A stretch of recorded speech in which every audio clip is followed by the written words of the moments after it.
In the future, Earth is invaded by an alien race known as the Formics, killing a good hunk of humanity. The invasion was stopped by a pilot known as Mazer, who crashed his plane against the Formic queenship at the cost of his life. The following 50 years, the International Fleet is created and it recruits children to become soldiers who one day will guide a new fleet to a counterattack. These kids are trained through war games and are watched over by a monitor connected to their necks. One of their best players is Ender, whose skills sometimes make other kids think he's cheating. However, he never raises to the taunt. Colonel Graf thinks Ender is the hero they need, but Major Anderson is skeptical because they need more than just battle skills. They also need the personality of a leader. One afternoon, Ender is called to the infirmary to get his monitor removed, which means he's out of the program. After the very painful procedures done, Ender's surrounded by jealous kids that drag him into a classroom as they accuse him of cheating and want to beat him up. That he doesn't have the monitor anymore, Ender doesn't hesitate to defend himself and beats the leader up before threatening everyone. Graf and Anderson are still watching all this through other cameras, and Graf is proud of Ender for his reaction. When Ender returns home, he tells his sister Valentine about what happened, feeling bad over how violently he reacted because he doesn't want to become like his brother Peter, who was kicked out of the program for his bad attitude. Valentine tries to comfort Ender, but their conversation is interrupted by Peter, who comes to challenge Ender to a fight for getting kicked out too. However, Ender doesn't react, and he's left alone when he shields. Later during dinner, Ender's parents try to remind him there's nothing to be embarrassed by when suddenly Graf and Anderson show up at their door. It turns out that taking out the monitor had been a test to see how Ender behaved without it, and, after asking him a few questions, they confirm he passed because his decision to beat up the other kid had been tactical. He didn't fight because he enjoyed hurting other people, he did it to stop them from bothering him in the future. Graf thinks Ender's mind is as bright as Mazer's and wants him to come back. If he accepts, he'd be graduating to battle school without the monitor. Ender accepts, and he's taken to the shuttle that will carry him and other graduated kids to battle school. There, Ender meets Bean and Eli, who can't help throwing up when the shuttle takes off. Graf comes to check on everyone, and when Ender makes a joke, Graf informs the group that Ender is the smartest kid in the class, which puts everyone's attention on Ender in a rather awkward way. When they arrive at the school, Ender tells Graf that his little announcement made everyone hate him, but Graf explains the army needs their own Caesar to win this war. Afterward, Ender goes to his room, where he's met by some of the students already teasing him for thinking he's better than everyone. Their conversations interrupted by Sergeant Dapp, who teaches them the rules of the place in a rather condescending way and reminds them that teamwork is the key to survival. Later in class, Graf reminds everyone of their responsibilities and plays a video of Mazer's victory, which Ender finds weird. The next morning, the team is taken to the battle room, which has zero-G. Graf makes Ender go first to demonstrate, and the rest of the kids quickly follow him, slowly getting used to the lack of direction. Ender and Ben get together and decide to try out their weapons, discovering that the shots freeze any body part they touch. After some minutes of practicing, Graf calls everyone back and explains this is the room where they'll be competing against other school teams. Then Dapp explains the rules of the game. They get 1 point for a hit to a limb and 6 for a torso hit, but if either side gets one cadet through their enemy's gate unharmed, that army will win regardless of points. For the following 3 months, Ender spends his days training in the school and writing emails to Valentine, although he never gets a reply. The training includes studying Formic flight patterns and hand-in-hand combat, which keeps them aggressive and makes Ender feel like Peter. Ender's still not sure anyone truly understands their enemy, especially because nobody tells them properly what Mazer did to defeat the entire fleet last time.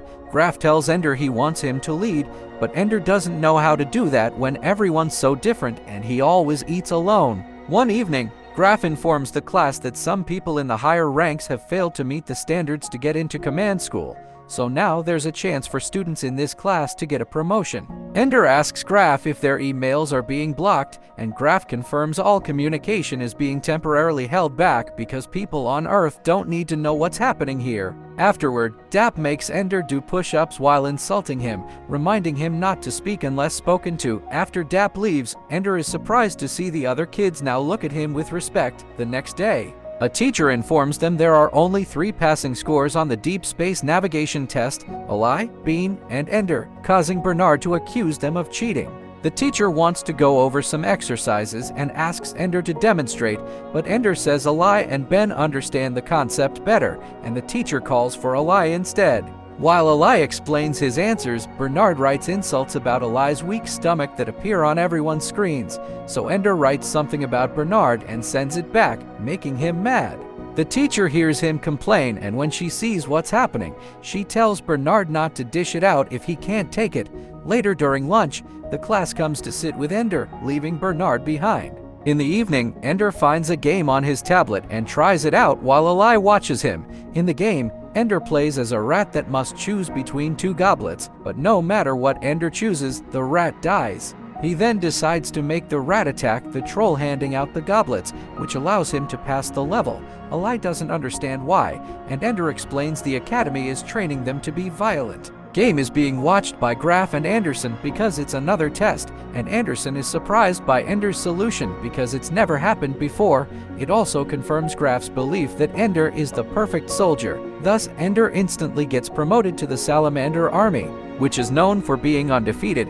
When Ender finds his new quarters, he meets Petra, the only girl in the Salamanders, and the leader Bonzo, who is angry to see Ender is his new team member because he thinks he's skinny and useless. Bonzo informs Ender he'll trade him as soon as he can, and for now, he doesn't want him getting in the way. During matches, Bonzo wants Ender to enter the battle room and stay in a corner without doing anything until the team is ready to move through the gate. Afterward, Petra informs Ender that the battle room is open for practice 24/7, so she can help him with the training if he wants. Ender accepts, and the two of them end up in the battle room, where Petra shows Ender a few tricks to be a better shooter. Bonzo sees them return to the room together. He gets furious and tells Ender that he isn't allowed to practice at all. Ender asks him to speak in private and explains he'll respect every order Bonzo gives him during training, but he won't allow for his free time to get controlled by him too. Besides, if Bonzo wants to trade him, it'll happen faster if Ender shows growth. Ender offers a simple deal. Bonzo can pretend he won this argument,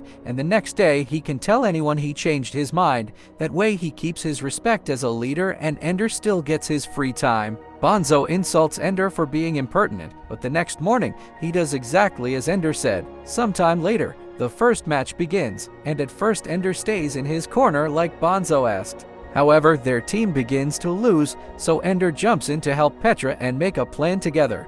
Petra pushes Ender while he pretends to be frozen. This allows him to steal two guns and start a one-man attack that takes the enemy by surprise and gets the victory for the Salamanders. Graf is watching all this and is delighted to see Ender shine. During lunch, the other Salamanders call Bonzo out for holding Ender back, humiliating him.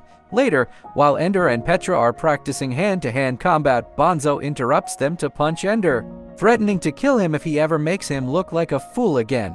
When it's time to go to bed, Ender picks up the game on his tablet again, and the rat finds a bug-like creature that wants him to do something he can't understand. Then the creature transforms into Valentine, who suddenly has to run away when the area finds itself under attack. The rat follows Valentine into a fallen building, and after transforming into Ender, he finds a weird sphere with Valentine inside in the middle of the room.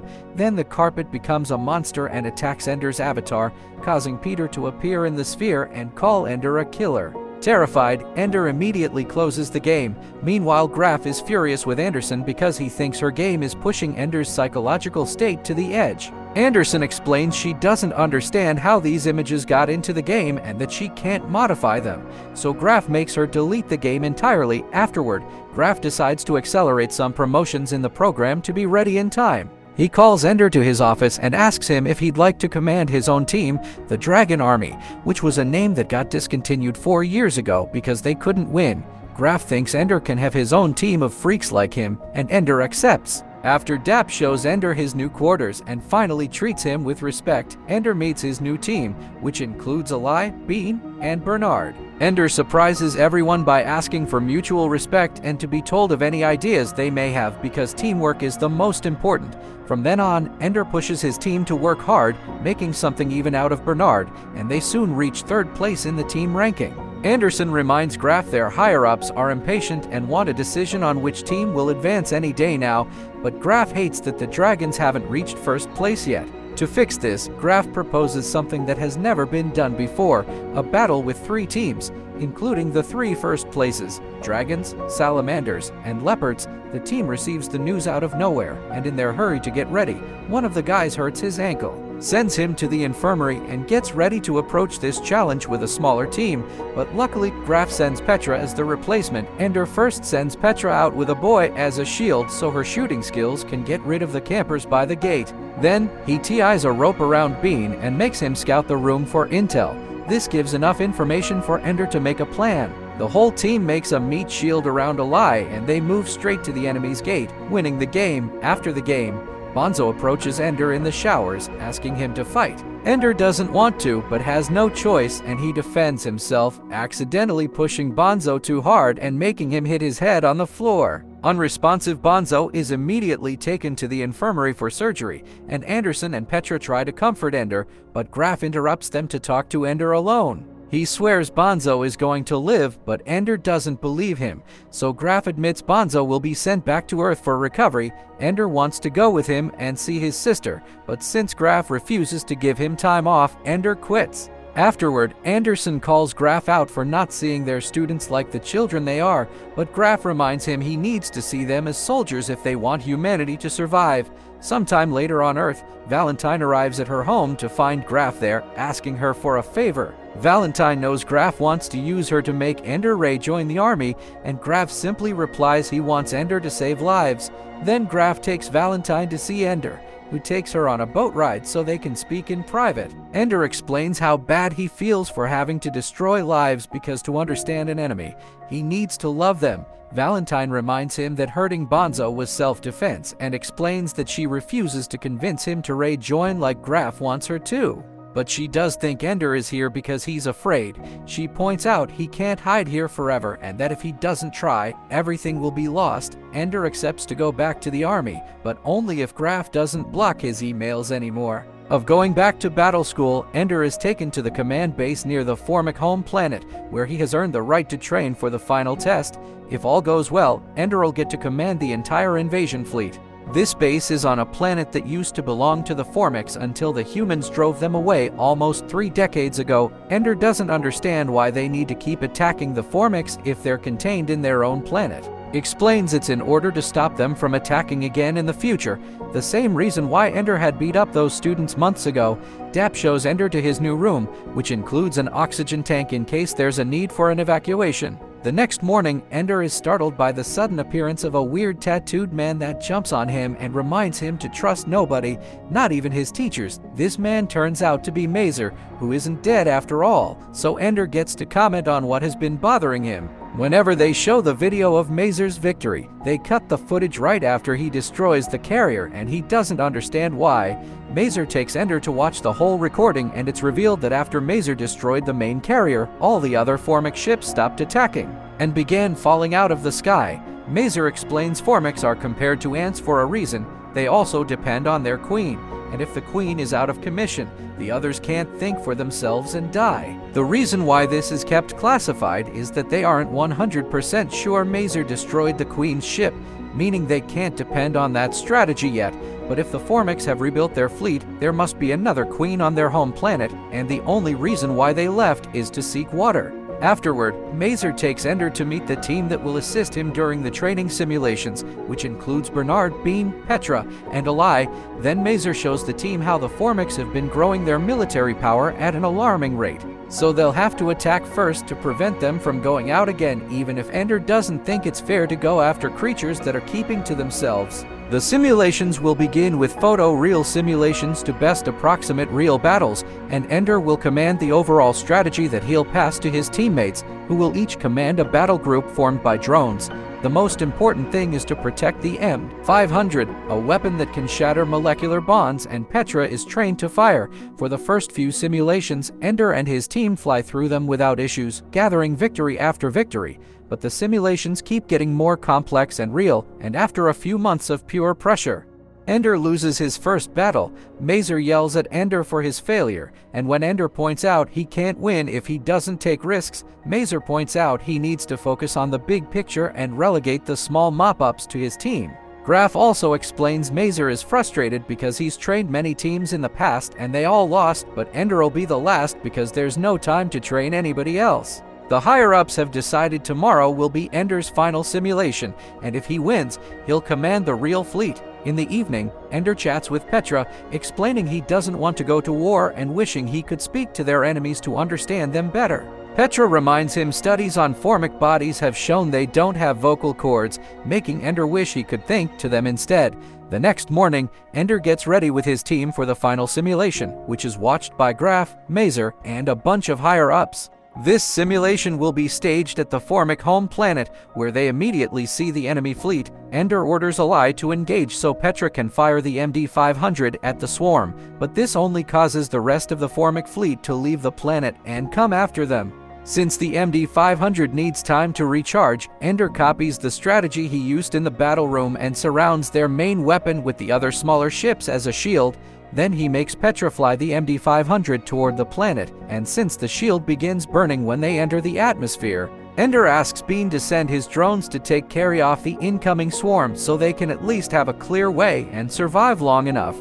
Once the MD-500 is recharged and close enough, Ender makes Petra fire the weapon, which effectively destroys every single living being on the planet and wins them the fight. The team celebrates their victory, but Ender soon begins to worry when he notices they're still seeing images of the planet burning to the ground for some reason. Mazer and Graf come to congratulate Ender and thank him for saving humanity because it turns out that hadn't been a simulation. It had been the real deal. Ender immediately has a breakdown when he realizes he abandoned their own soldiers to use them as a shield and has destroyed an entire species that may have been just preparing to defend themselves, considering they never went back to Earth in 50 years. The others try to call Ender a hero, but he can only see himself as a killer. Since Ender is starting to lose it, a nurse puts him to sleep with an injection and they take him to his room to rest, where Petra watches over him. In his dreams, Ender sees the bug creature from the game and realizes is the Formic Queen, who is protecting the sphere in the building and has always been trying to communicate with him through his dreams.